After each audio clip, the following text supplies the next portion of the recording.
Salut! Dans la vidéo précédente, je t'ai expliqué comment créer un cadre solide. Routine, règles, privilèges, conséquences automatiques. Maintenant, j'ai envie pour te donner des exemples concrets, en fait, te parler de comment ça se passe chez moi.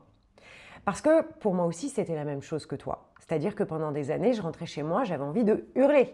Je bossais toute la journée et le soir, en passant le pas de la porte, j'avais la cuisine en vrac parce qu'ils avaient déjeuné à la maison ou qu'ils avaient pris un goûter et qu'il fallait que je range tout. J'avais la salle de bain avec des vêtements partout ou alors elle était inondée. Bref, il fallait que je passe derrière tout le temps. Je passais ma vie à répéter, à râler et à m'épuiser. Donc, je vais t'expliquer un petit peu comment ça se passe maintenant chez moi. Quand j'ai fait ce travail de parler à mes enfants, je leur ai dit voilà, en fait, j'en peux plus, ma vie, elle n'est pas agréable. Quand je rentre à la maison, c'est pour gueuler sur tout le monde. Vous n'êtes pas content de me voir parce que globalement, c'est pas un sourire que je vous adresse, c'est des cris en disant mais c'est pas possible cette cuisine, c'est pas possible la salle de bain, j'en ai marre, j'en peux plus, enfin bref, voilà.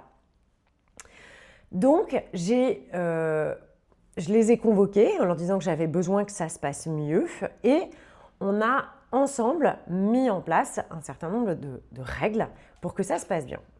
Moi, un de mes problèmes, c'est beaucoup le rangement. Moi, j'aime bien que chez moi, ça soit rangé. J'ai besoin de ça pour me sentir bien, pour me sentir d'une certaine façon dans le contrôle, parce que souvent, on sait que c'est plus les gens contrôlants qui ont besoin que ça soit rangé chez eux, ça leur donne une sensation de contrôle. Donc moi, je suis un peu contrôlante. Donc, globalement, j'avais besoin que ça soit mieux rangé. Donc, par exemple, la cuisine. Eh bien, en faisant la liste des privilèges, j'ai vu qu'un des privilèges qu'ils avaient, c'était que je leur donnais de l'argent de poche. Un autre privilège, c'était qu'ils avaient une femme de ménage qui passait toutes les semaines quand même à la maison. L'autre privilège qu'ils ont, évidemment, ce sont les écrans, les consoles, tout ce qui a trait aux jeux vidéo, etc. Donc, par exemple, on va prendre juste ces 3 privilèges-là. Je me suis axée dessus pour créer des conséquences. J'ai créé la règle de tu utilises la cuisine, tu la rends propre, comme tu l'as trouvée. Tout espace commun dans la maison, donc commun veut dire tout sauf ta chambre et les chambres des autres, mais tout espace de vie commune dans la maison doit être rendu exactement comme tu l'as trouvé. Si ce n'est pas le cas, qu'est-ce qui se passe ? Les grands, je leur ai dit, vous avez de l'argent de poche, donc comme je vais devoir passer du temps à nettoyer derrière vous, je fais votre femme de ménage, donc vous allez me rémunérer pour ça. Résultat, retrait d'argent de poche de 5 € à chaque fois que je passe 5 minutes à faire quelque chose derrière eux. Je me fais rémunérer 1 € la minute. Si je n'ai pas le courage de le faire, je retire tout privilège à la maison sur tous les écrans tant que la cuisine n'est pas rangée. Soit je le fais, j'ai le courage, je me dis bon allez je le fais et après je leur apporte la note et je leur dis écoutez voilà ça vous a coûté 5 € parce que j'ai passé 5 minutes à nettoyer toute la cuisine ou ranger votre déjeuner ou votre goûter ou etc. ou à ranger vos affaires qui traînent dans le salon etc. Soit je leur dis je coupe le Wi-Fi. Là, il n'y a plus de privilèges en fait, parce que moi, c'est un mauvais moment pour moi, donc il n'y a aucune raison que vous soyez en train de passer un bon moment quelque part. Donc, je coupe le Wi-Fi, je le rallumerai quand la maison sera propre. Donc ça, j'ai fixé 2 conséquences possibles en fonction de si j'ai l'énergie de ranger ou si je n'ai pas l'énergie de ranger.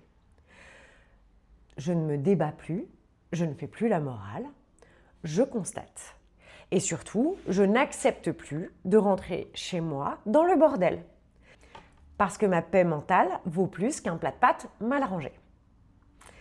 Concernant les affaires qui traînent, avant je disais « Ah mais t'as pas rangé, mais il y a des vêtements qui traînent partout, va ramasser, etc. etc. » La même chose. Alors ça peut être une autre règle qui est si je ne range pas mes vêtements, à ce moment-là, la conséquence logique chez moi, c'est qu'il y a un bac qu'on appelle le bac de récupération. C'est un bac à bordel dans lequel, si j'ai le courage, je prends tout et je mets dans le bac à bordel. Sauf que comme ça m'a pris de l'énergie, c'est 1 euro par objet pour le récupérer. Pour les enfants qui n'ont pas d'argent de poche, dans ces cas-là, je dis comme moi j'ai fait une tâche ménagère pour toi, tu vas faire une tâche ménagère pour moi. Donc, j'ai passé 5 minutes à ranger tes affaires ou 10 minutes à ranger des trucs qui traînaient dans les parties communes. Eh bien, dans ce cas, tu vas toi faire 10 minutes de tâches ménagères pour moi. Donc, la prochaine fois, eh ben, c'est toi qui vas descendre les poubelles ou c'est toi qui vas vider le lave-vaisselle ou c'est toi qui vas mettre la table. Alors là, tu adaptes par rapport à l'âge de tes enfants. Je ne crie plus. Soit je ramasse en silence, soit je décide que je ne ramasse pas, mais je coupe le Wi-Fi pour que les enfants viennent et puis qu'ils se disent bah zut, si je veux qu'elle remette le Wi-Fi pour maintenant ou pour plus tard, bah, il va falloir que je ramasse tout. Ça me demande beaucoup moins d'énergie que de répéter, de passer pour le gendarme, d'être dans du négatif en fait. C'est ça qui est assez simple. Concernant le rangement de la chambre des enfants, c'est un sujet qui revient assez souvent. Moi, je différencie les espaces communs des chambres particulières des enfants. Si l'enfant a un espace à lui, s'il a sa propre chambre, ça n'est pas un espace commun. En revanche, s'il partage sa chambre avec un autre enfant, là, ça fonctionne de la même façon que les pièces communes. Pour un enfant qui a sa propre chambre, moi, je n'exige pas que tout soit rangé en permanence. Après tout, c'est un espace qui lui appartient. Mais dans quelles limites est-ce qu'il faut que l'espace soit rangé? J'ai un devoir de faire vivre mes enfants dans un lieu propre et un lieu d'hygiène. Donc, j'ai le devoir, d'une certaine façon, en tant que parent, de maintenir l'espace propre. Du coup, moi j'ai défini que 2 fois par semaine, il est nécessaire de faire le ménage dans une chambre.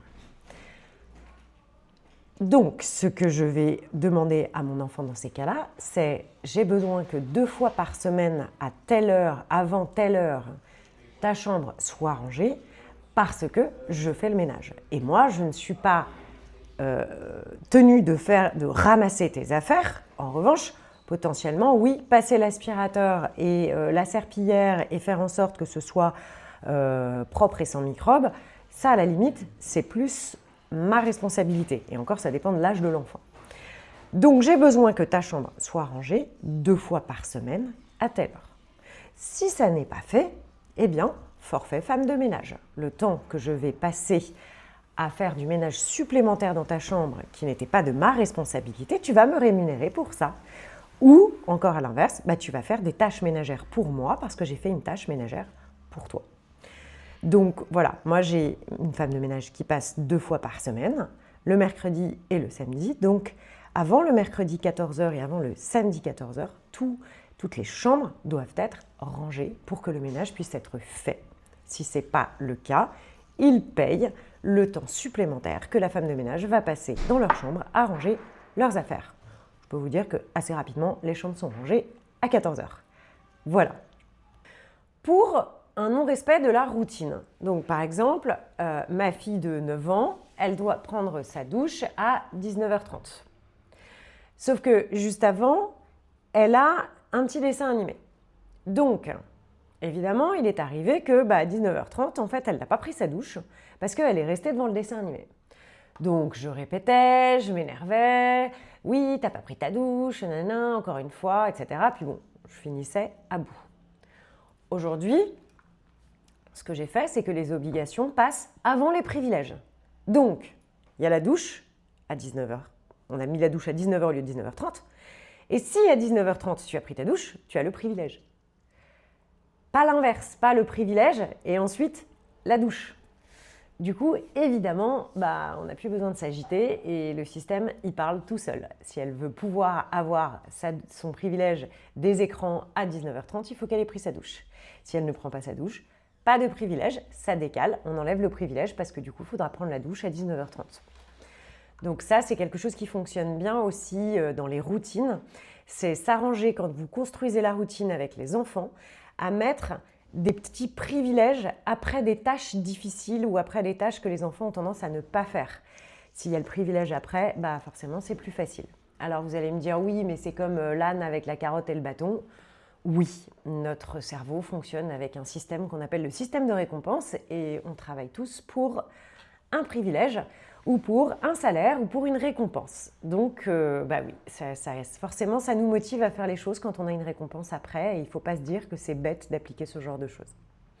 Pour les tâches refusées, par exemple, chacun doit contribuer aux tâches de la maison. La maison, c'est pas un hôtel. Et puis, il n'y a aucune raison, à partir du moment où l'enfant est en âge de participer, qu'il ne participe pas. Donc, si on a planifié une tâche pour un enfant qui doit faire quelque chose et que ça n'est pas fait, eh bien, pas de travail, pas de salaire. Donc, je vais retirer un privilège quand le travail n'a pas été fait. Dans la vraie vie, c'est comme ça que ça se passe. Et moi, je prépare mes enfants à la réalité, pas à la dépendance. Donc, tâche pas faite, potentiellement pareil, retrait d'argent de poche. L'argent de poche, c'est assez efficace. C'est vrai que quand ils savent que ça va leur coûter de l'argent, à partir de 9-10 ans, c'est quand même assez efficace l'argent de poche. Mais même avant, on peut se dire, je vais donner... 10 € d'argent de poche par mois, de toute façon, c'est forcément ce que vous allez dépenser pour acheter une petite merdouille dans un magasin ou dans un supermarché quand il va vous demander un paquet de bonbons, un petit machin, un truc. Moi, ce que j'ai fait, c'est qu'au lieu régulièrement d'acheter des petites merdouilles à mes enfants, je leur ai dit, moi, en fait, je vais te donner de l'argent de poche par mois et c'est toi qui vas gérer ton argent de poche. Bizarrement, ils achètent beaucoup moins de merdouilles parce qu'ils se disent qu'ils n'ont pas envie d'investir là-dedans. Donc, moi, l'argent de poche chez moi, c'est assez tôt. Je leur donne assez tôt. Et du coup, ça me donne aussi une monnaie d'échange, entre guillemets. Donc, on a une tâche planifiée. Elle n'a pas été faite. J'ai dû la faire à ta place. Donc, tu me payes comme, justement, ta femme de ménage ou quelqu'un à qui tu vas donner un privilège de faire ce qui t'était attribué à toi. Ou alors, je vais retirer effectivement des écrans ou un truc, une sortie, je ne sais pas moi... tu m'as pas fait plaisir en faisant cette tâche qui était importante pour moi, moi je ne te ferai pas plaisir en t'emmenant au cinéma samedi après-midi ou en t'emmenant au parc ou en t'emmenant faire je sais pas quelle chose en fait. C'est le fait que tu fasses cette tâche est un privilège pour moi. Si tu le fais pas, je te donne pas de privilège à toi. Ce sont des conséquences qui sont totalement logiques. Je te fais pas plaisir, tu me fais pas plaisir. Moi, ma plus grande phrase, c'est pas de bras, pas de chocolat. Je suis désolée, mais ça paraît bête, mais c'est comme ça. Autre sujet, la présence à table. Le dîner est servi entre 20h et 20h30. Si tu viens pas, le service est terminé. Je ne fais plus de plateau, je ne réchauffe pas le plat après eux, je ne renégocie plus. La famille, la maison, c'est pas un self-service en fait. Donc le dîner est à telle heure. Si tu ne viens pas au dîner à telle heure, en fait tu ne mangeras pas avant le repas suivant. Ça peut paraître dur, mais en fait, c'est logique. Dans une communauté, il y a des horaires. À l'école, les enfants ne mangent pas à l'heure qu'ils veulent à la cantine. Il y a un créneau horaire pour eux qui leur est attribué. Et s'ils n'y vont pas, il n'y a pas avant le goûter, en fait. Donc, quand j'appelle à table, maintenant, je ne me fatigue plus. Je dis... Alors, j'appelle même plus à table d'ailleurs parce que j'ai fixé dans ma routine que le dîner c'est à 20h et j'ai demandé à mes enfants de se mettre des petits rappels sur leur réveil pour que ça sonne et pour qu'ils viennent à table. Bon, mais sinon, tu fais un seul à table. Et si les enfants ne sont pas là, tu commences à dîner. Et puis, si tu as passé l'entrée, il n'y a plus d'entrée. Tu enlèves l'entrée. S'il arrive à la fin du plat, il n'aura que le dessert. Et puis s'il arrive après le dessert, il n'aura pas de dîner. Voilà, c'est aussi simple que ça. Ça paraît dur comme ça, mais si tu le fais 2 ou 3 fois, je peux te dire que ça va peut-être lui arriver 1 fois, voire 2, mais pas 3 fois. Ça sera terminé. Ce que ça a changé tout ça, je ne répète plus, je ne menace plus, je ne négocie plus, je ne m'épuise plus à vouloir convaincre l'enfant que ma règle est juste ou pas. De toute façon, c'est ce qui a été décidé ensemble. Le cadre est très clair. On a posé un cadre. Je me contente simplement de l'appliquer. Donc, ce système fonctionne tout seul. Ça redonne du respect, ça redonne du calme et ça redonne de l'énergie mentale. Je te dis la vérité. Donc, les 2 premières semaines, ça va tester, ça va pousser, ça va essayer de voir si tu tiens. Et c'est là que tout se joue. Si tu cèdes, ton système meurt. Si tu tiens, ton système s'installe et il s'installe très rapidement. Il suffit d'1 à 2 semaines pour que globalement tout le monde ait compris dans la maison que ce que vous avez mis en place n'est pas une blague et que les conséquences sont véritablement, systématiquement appliquées. Et après, ça devient fluide. Pour conclure, être un parent aimant ne veut pas dire être un parent épuisé. Poser un cadre ne veut pas dire être autoritaire. Ça veut dire je me respecte, je respecte la vie en communauté, je prépare mes enfants à la vraie vie. Parce que si tu passes ta vie à les chouchouter dans un cadre où il n'y a jamais de conséquences à toutes leurs mauvaises actions, et bien plus tard, ça fait des sociopathes, des gens qui n'ont pas de conscience que dans la vie, il y a des limites, il y a des règles à respecter pour vivre en communauté. Et crois-moi, quand le cadre est clair, l'ambiance s'améliore. Et elle s'améliore parce que les enfants sont beaucoup plus sécurisés par un cadre stable que par une maman qui explose régulièrement. Je te laisse avec ça. Bonne journée!